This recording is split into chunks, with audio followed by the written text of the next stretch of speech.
Hey everybody, how you doing? This is Mike McCormick with Advanced Criminology in Owings Mills. When I last spoke, it was in reference to the murder of Detective Sean Suter of the Baltimore City Police Department. So we're still looking at that case. So we'll be putting on videos, for weeks to come in reference to this case. Just because we're trying to learn more about, how this whole incident occurred. In that particular area and to the detective. We were fortunate yesterday the Baltimore City Police Department released the crime scene to the general public, and we decided to travel down there on Thanksgiving Day just to take a look at the particular crime scene photo of the crime scene itself, and we took several photos of the crime scene. One of the things that struck me, I haven't gone there in person, and when we got there, we were actually the first people on the scene. I met with a young officer who was already parked there, and him and I discussed some things. And then while we were there, Fox 45 showed up, did a brief interview with me, and then Channel 13 with Mike Helgren, those guys showed up.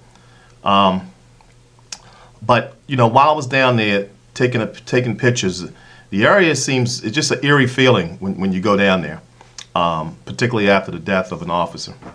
There was just this kind of a calm. Just you would have to go down there to kind of see what I was talking about. I intend to load photos on our Twitter page of the crime scene, just so you can kind of see up close and exactly what the crime lab did in terms of digging up around the area. They did that specifically because they were trying to find evidence. So that's what you do as a crime lab technician, particularly in the dirt area. It's all dirt back here. It was dirt, stones, and debris when we went back there and took pictures and all. The idea is to be able to uncover, trace evidence if you can, physical evidence if you can, and I'm sure they were primarily focused on the rounds because the speculation by the police commissioner a few days ago was that the individual might have been struck by the officer's rounds during the struggle, and so to back that information up, they certainly wanted to go out there and dig up the area. Since the bullet travels at a high velocity, it can penetrate the earth and was a couple of inches below. So that's what they did. We don't know whether they recovered anything else in terms of the bullets, other than I think they said it did recover a fragment of one. But remember, the police commissioner reported that there were 3 rounds that were fired from the officer's service revolver or service weapon, and shell cases were found near the body. One of the best things about doing what I do, I like because I'm able to get down to the crime scene, fairly quickly. Like we did, actually, we got down to the crime scene. We didn't get down quick on the Freddie Gray case. We were 15 days late on getting down there to that particular scene. But to get there right after a lot of people get to walk through it and trample over some of the things that are there. It was just interesting to see the layout of the buildings in between, and this officer was actually murdered in between 2 buildings. Really, you might as well say a vacant lot where a building used to stand. On the Schroeder Street side, you could certainly see, if you were parked, that 2 individuals were having a scuffle. But if you happened to be riding by a fair amount, average 25 miles per hour in the neighborhood, you might not see 2 individuals fighting. If you were parked on the Bennett Place side, it would be impossible for you to see two individuals fighting. I'm talking about impossible. From my vantage point, where I was at on the north side of Bennett Place, looking into the first area, which is also a vacant lot, that lot then makes a right turn into the particular area where the officer was murdered. The reason I bring that up is because the commissioner's office reported that the two pieces of information recently, and the one piece of information had to do with the initial description of a black male with a black jacket and a white stripe on the jacket. The second piece of information that the commissioner's office reported out, that Officer Suter's partner had heard the shots and ducked down behind his vehicle for his own safety. And having been in that area, I worked in the area many years ago, I told you that, but having actually been in the area today, because what physical presence of those buildings 30-some years ago is not the same physical presence today. So that's why it was important for me to get down there and actually see the scene itself. So what I noticed was that the commissioner did say that the officer was parked, his partner was parked across the street. Now, so having seen it, I now know that it would have been impossible for if the officer was parked on Schroeder Street,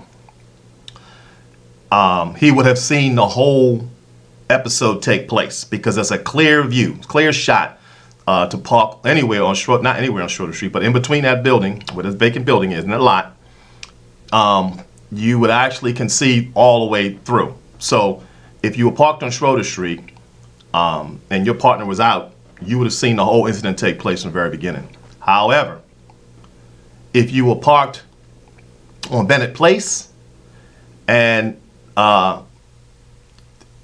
an officer you were parked on Bennett Place, you would have seen Officer Suter walk in the first lot, and the individual suspect probably, once he made his turn into the other vacant lot, which is now out of the view of his partner, it's easy to see how that could have happened. That scenario that I just described to you is probably the scenario in terms of why the officer didn't get a good view of the suspect until after he heard the shots, after he felt it was safe probably to respond to where his partner was, and he probably caught a glimpse of the suspect running. Now, having said that, if the suspect ran, he certainly didn't run back towards the officer that was in his car on Bennett Place. So Bennett Place is out in terms of an escape route, completely out. The logical, to me, the logical point of escape for the suspect would have been, after he shot the officer, he ran on to Schroeder Street. And I believe that he would have ran onto Schroeder Street and then ran south on Schroeder Street towards Franklin Street and then disappear. Because at that point he can go west on Franklin, south on Franklin, or continue on Schroeder Street right across the bridge of I-70 bridge right there over to Mulberry and kind of disappear in that area over there. That is so logical, it's unbelievable, but you have to be down there to see exactly what I was talking about. So I'm glad I went down there to actually see how the second officer would have not seen would have not been able to keep Officer Suter, Detective Suter, in his eyesight once Detective Suter decided to approach the individual who walked up in another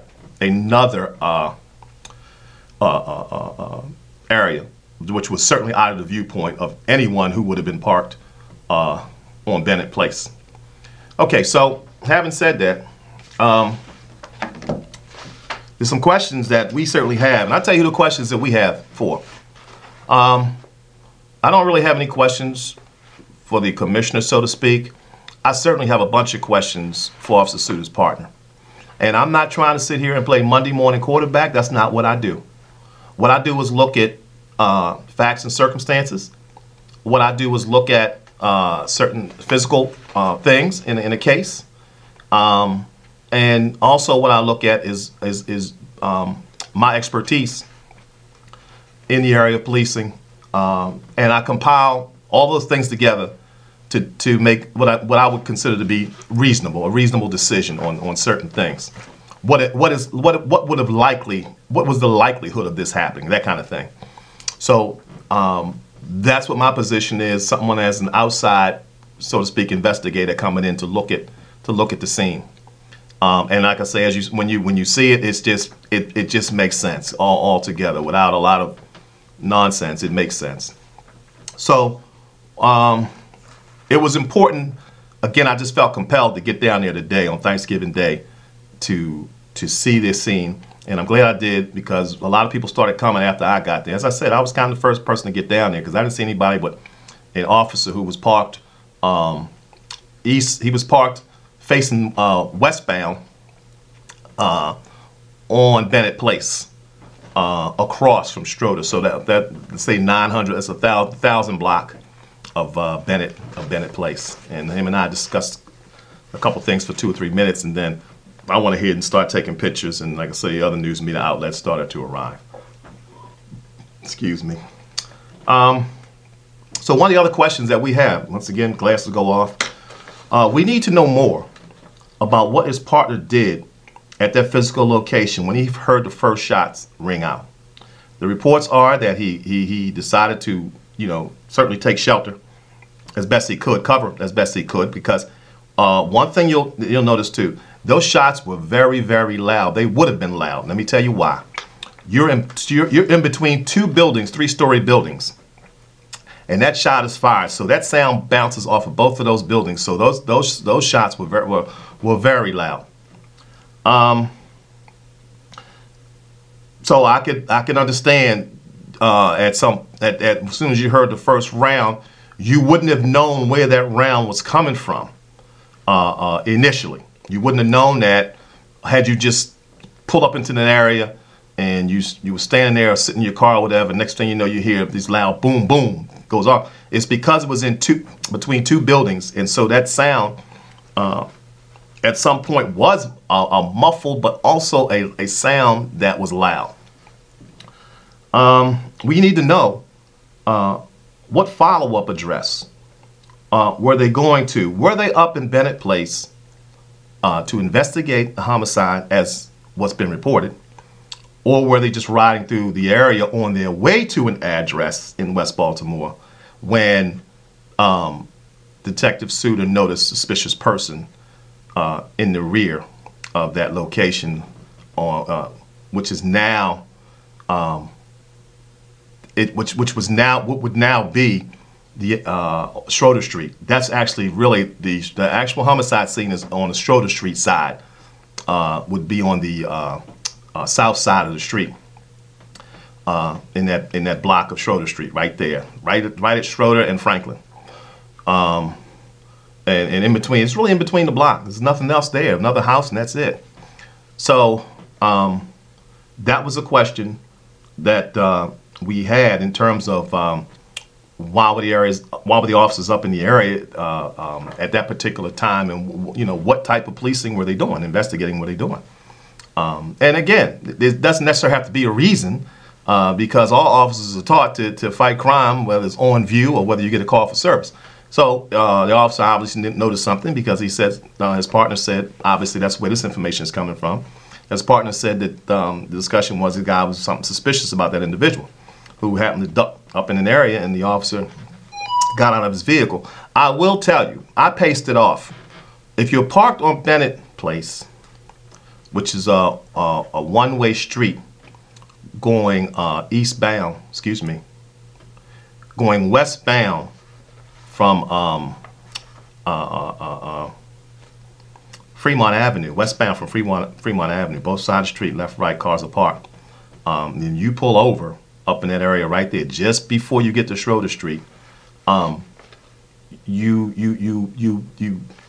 could actually see that whole, like I say, the whole area right there, but you would never ever know that anybody was around that bend, was around that corner. So if they saw something, like they say they saw a suspicious person, then that's why they were there, and to investigate that. I need to know, and we need to know, whether or not if the officer saw a suspect and then in any direction of escape. Because it's still not known to this day which direction of escape. Now, I find that this is just mind-boggling to me. If you can give a description of someone wearing a coat and a stripe, you can certainly give a description of the direction of escape. They go hand in hand. You can't do one without the other. So I just don't know how you can. If you can give a description of a person with a jacket on, with a stripe, you certainly can give a direction of travel, at least for the first few feet. So if you even if the officer responded and once he heard the shots go out and he got behind his car and he bounced back up to run back over to where his partner where he last saw his partner go up in that cubby hole right there.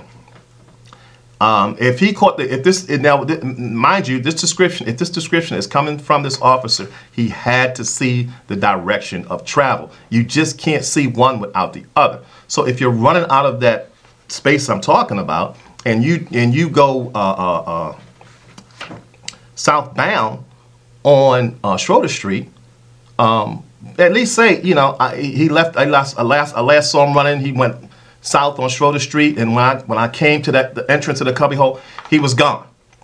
Okay, get that much we know, because now you can also give a direction of travel to the air units, Foxtrot, and other surrounding perimeter units that, you know, the suspect was last seen fleeing, you know, southbound on Schroeder, northbound on Schroeder, whatever. Those are the things that you would get. Now, I tend to believe, this is important, that the police commissioner needs to come back on, and some news outlets need to come back on and say, and just basically ask if the public, if they were traveling on which is Route 40, Franklin Street, if they were traveling home at that hour of the time, did they happen to remember seeing anybody running at that time of day from Schroeder Street or from that area? Because that is suspicious. Let me tell you something. Franklin Street is very busy. Franklin Street is very busy, Route 40, that time of day. Everybody's getting off work, the work's downtown, so security building, whatever. They all getting off work. So it's very busy at 4:30 in the afternoon. So somebody had to see somebody running in that direction. You know, they had to. It just goes. For the individual to run back towards the officer, the second officer would have been stupid. For the individual to run northbound on Schroeder Street would have been stupid as well, because now he's running back into the Western District where officers are going to be at. Not to say they wouldn't be on the other side of the bridge, but in all likelihood, they would probably be, you know, closer to that area than they would on the other side of the bridge. So, and he's not going to keep running up Franklin Street where people can actually see a guy running up Franklin Street. That's not going to happen. So I suspect that the individual, again, everything I'm telling you now is just my professional opinion, okay, about how I think the incident played out. But the officer can't get around not being able to give us a better description and certainly a direction of escape. Now, if I missed that information on news reports that they gave a direction of escape or they gave additional clothing description, then I'll come back on and correct myself. But at this point, I don't think I'm incorrect. We also need to know when did he get to the detective's location and render aid. I think I said that before. And at what point did he get on the radio to call for help, to summon, you know, an ambulance or whatever the case may have been? We also need to know what was the crowd like, or what was what did Bennett Place is busy at 4:30 in the afternoon? People are out. We need to know how many people roughly were out there. And that's something that officer would know, because they drove up Bennett Street to get to that location. So you can't tell me you're not that observant as a police officer to not know that, okay, there were about 50 people out on the street, there were about 100 people out on the street on the steps, walking up and down the street, whatever. Well, we don't get none of that. So, you know, it just leaves you mind-boggled that we don't have that information, which I think that information is just super important.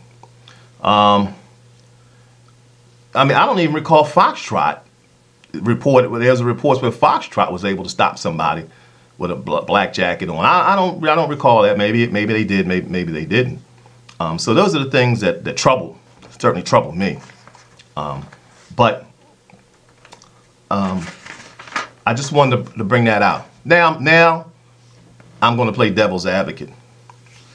And I do this, and I say this with all respect to Officer Suter's family and to Officer Suter himself. God rest his soul. And I say this to his partner.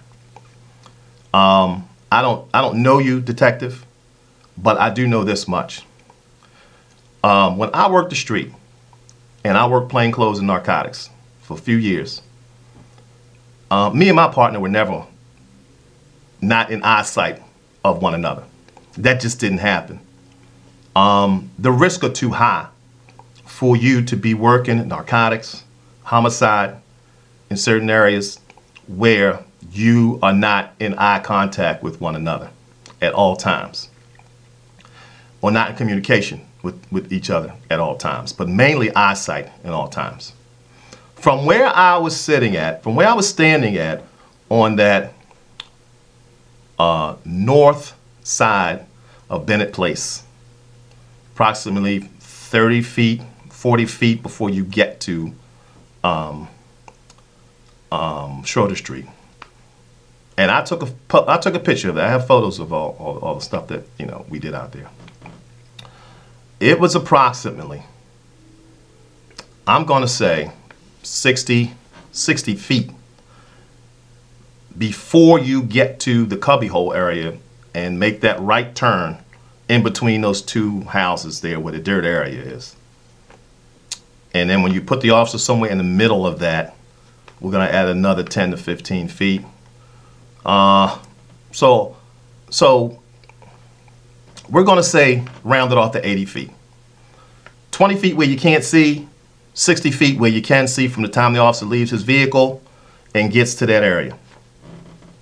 I will tell you, I would have never, this is my personal opinion, I would have never, once my partner said he saw a suspect, and this is where we differ, and I guess this is how, in some cases, policing has changed for me.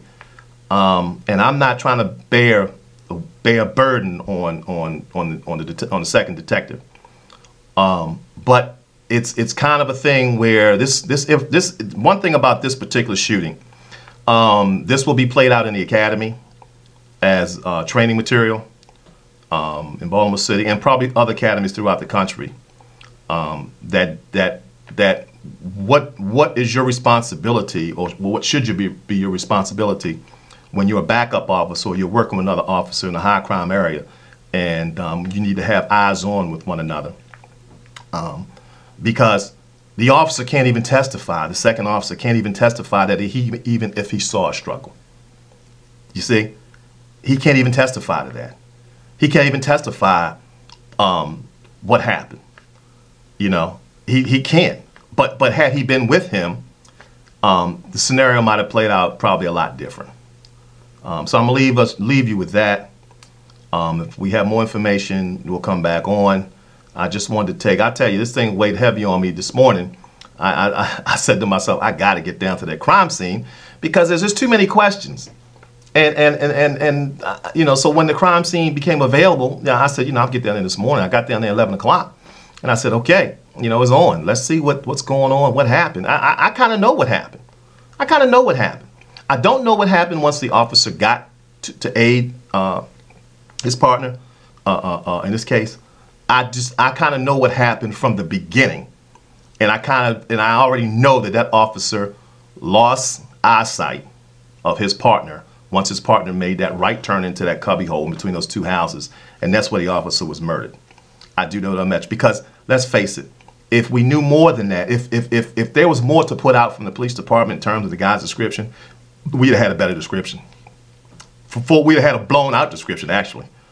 Okay? And it's because his partner didn't get there until after the incident had taken place, and the only glimpse that he caught of an individual who was running from that area. And that's all he got. So I said I was done 5 minutes ago, but I just wanted to talk a little bit more about that. You have any questions or concerns, just give us a call here. Not give us a call, but you can certainly shoot us an email. You can certainly comment. Do a lot of commenting if you can. We appreciate that. If you want to subscribe, do that as well. Thank you.